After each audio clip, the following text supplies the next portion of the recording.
Welcome to today's crude oil technical analysis video. Now we are starting on the monthly chart. We are halfway through January, and the one thing that stands out right now is that if we did a Fibonacci, okay, and we made this a little bit larger, okay, we did come to a nice area where we began selling up in here when we hit that on the daily time frame. Let me show you that real quick using the same fib, okay, on the weekly time frame, which happened right in here. Okay, so this is interesting for a couple of different reasons. We're going to talk about it in this video.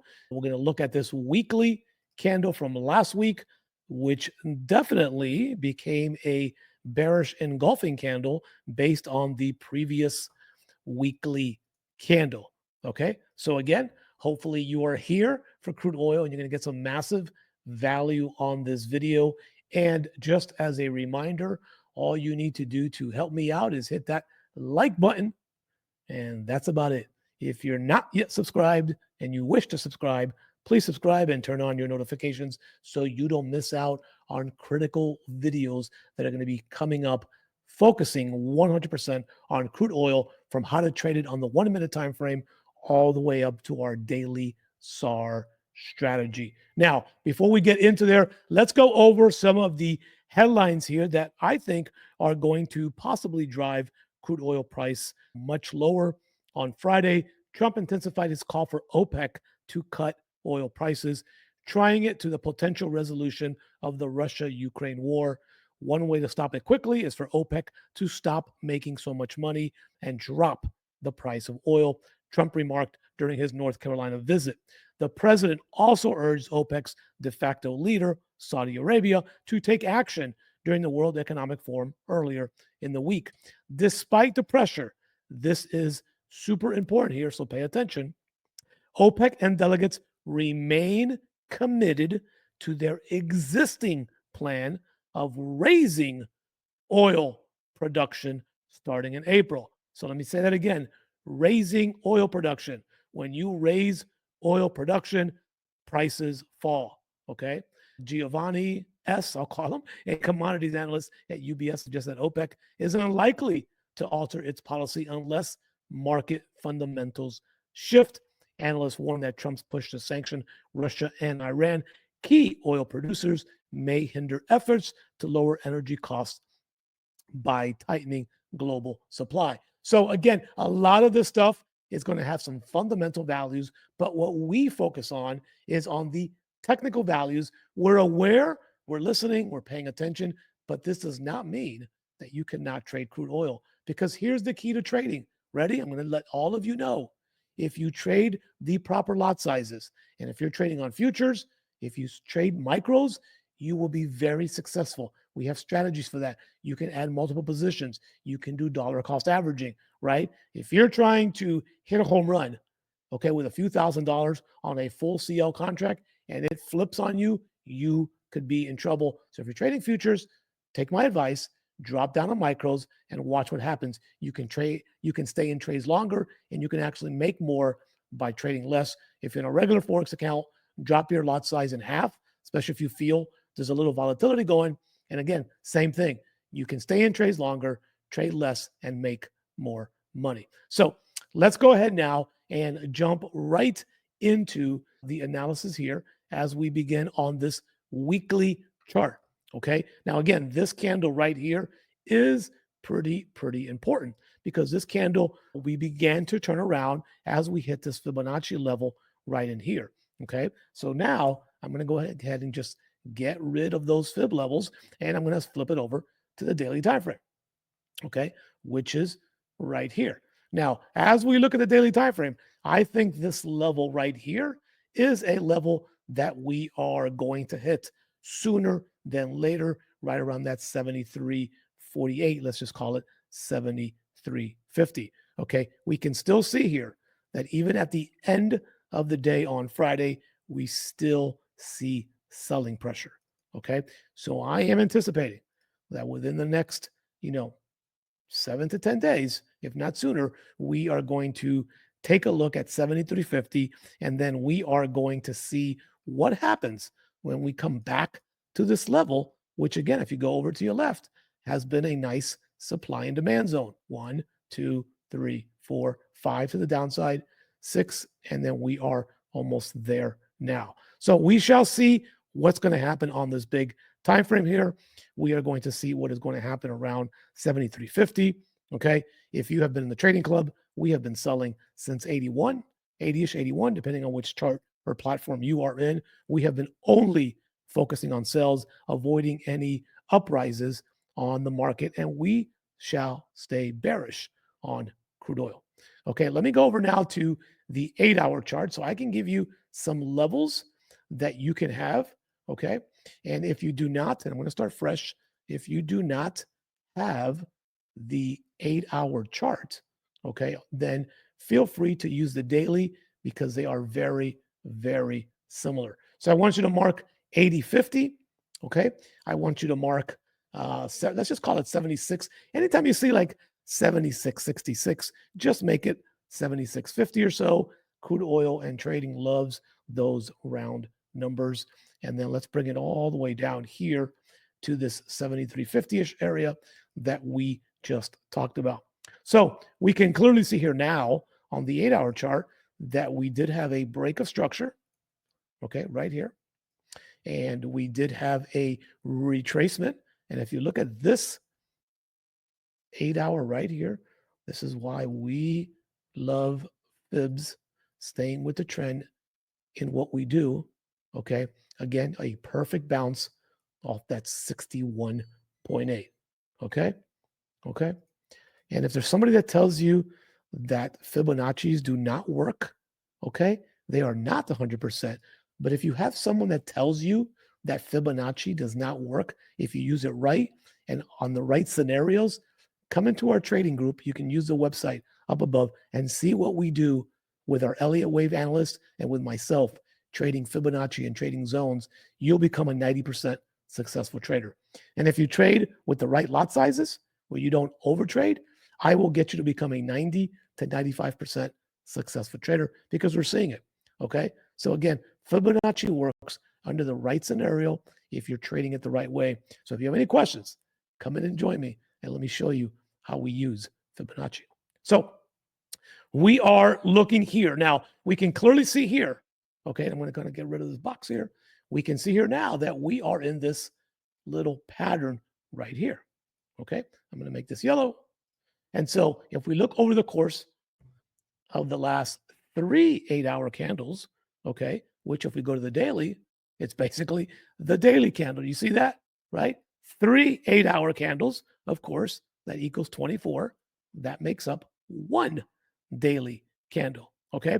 So we can see the liquidity grab off of this candle right here, okay?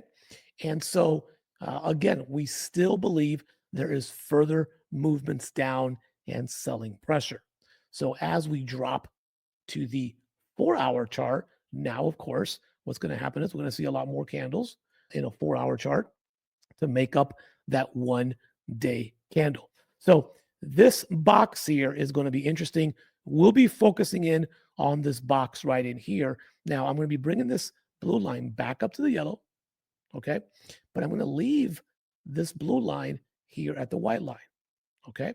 So when you look at the current price of crude oil, number one is the reason why price came down here, and those folks in the group will attest to it.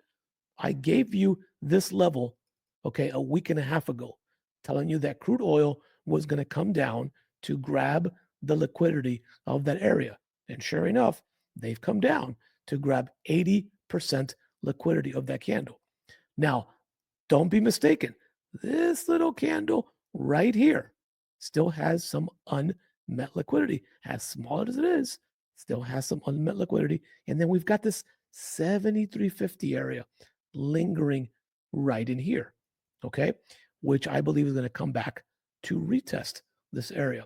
But for right now, what I want you to do, okay, is I want you to focus on that aqua box in that chart, because depending on the price action will depend on what we do with buys or sells based on that chart right there. So I'm bringing in your trading field to a much, much smaller area. Now, it is very difficult to trade in what we call the black hole, which is kind of this area, because if you look right here, you can see up, down, up, down, up, down. Unless you're sitting on a 1 minute chart, and we have a training coming up in the group on how to trade the 1 minute chart with crude oil, it is very difficult for you to understand the direction, okay? But let me just squeeze the chart here. And let me just show you, especially if you are brand new to crude oil, right? We can definitely see that we definitely have momentum to the downside, right? I think we can all agree upon that, okay? And if we look at this floor, okay, right in here, and remember, floors are never a line, they're an area, okay? And we take a Fibonacci from where this floor began to the top side, okay, and where we are now, we can see here that we are in this area between 61 and 88 that we typically would look for possibly some type of interim short-term reversal if we're going against the trend. We need more confirmation, okay, if we are going to break the trend to go much higher. And I'm going to show you that now as I clear these fib levels. So in my opinion, if we're going to see price get back between 77 and 80, then we need to see this type of price action happen over here. So we would need to see a 4-hour or higher candle close above 77, have some type of retest if we're going to shoot higher, okay? If we're going to shoot higher. So this, we are going to call it scenario A. If scenario A happens, okay, then we are going to go higher in pricing, somewhere between 77 and 80.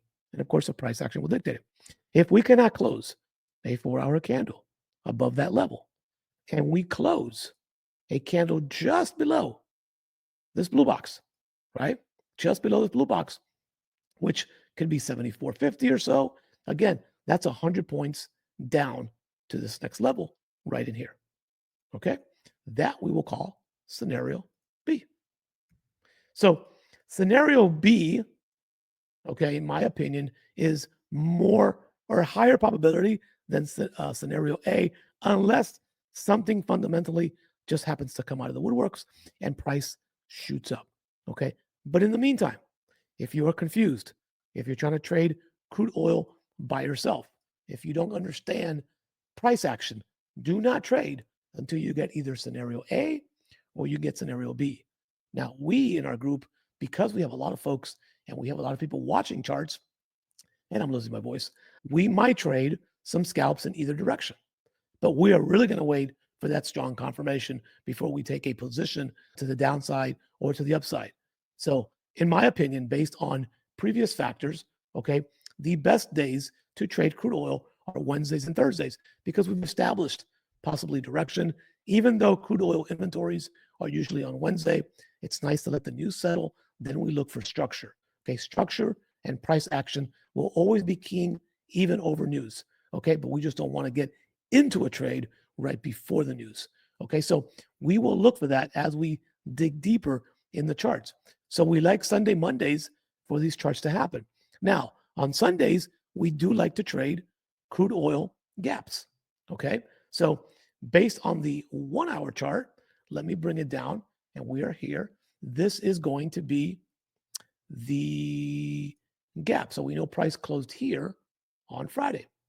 Okay, so if there is a gap, okay, then the gap is going to function from this area. Now that you're on the 1-hour chart, see, it doesn't look too far away. Even though it's almost 100 points in both directions, the B scenario is much closer to happening than the A scenario. We can still see here that, again, we don't know what's going to happen with the gap, but we were still making, right, a high, a low, a high, a low, a high. So we are still walking down lower lows and lower highs. We have no reason to change that, okay, right now. Again, we would have to close on a higher time frame above 77, okay, this area right up here, okay, somewhere right up in this area to continue going higher, okay? So it's going to be off a little bit on the 1-hour. You really want to get a candle to close above that second white line to reconfirm your position. So we are looking more than likely, like even though we may have a push up, let's say on a Sunday, Monday, that we may then bounce back down to create a new low. And if we create a new low, that new low has to be created down here because these two were the last two lows right in here. So the new low would have to push towards this 74 to 73.50 area. Okay, so that's kind of the outlook as we are approaching the end of this video. That's kind of my take on crude oil. The key here is not to jump into anything. You don't know direction on Sunday when the market's open. Sundays should never be a trading day unless you have a gap strategy. Okay, Mondays should really be a day to watch price and start reading on the fundamentals of crude oil, natural gas, and other things that we trade. On Tuesday, we can really begin to look for structure and possibly look for the best trade for direction for the rest of the week in those scenarios. Okay, but do not jump into anything on Sunday, Mondays, because they like to trap you on those days. Hey, I hope you got some value on this video. I'm about to lose my voice, so I'm going to end it. If you got some value, again, hit that like button. I would appreciate it. If you're in the trading club, I'll see you Sunday evening for our live gap analysis. And we trade daily inside of our trading club. So again, you're more than welcome to come over to theprofessortrades.com. Take one of our monthly plans, join us, give it a shot for 30 days, and see if you don't get tremendous value. And I'm sure you will. Have a good weekend. Have a good trading week. And I'll keep up with you inside of our YouTube community. Thanks for watching.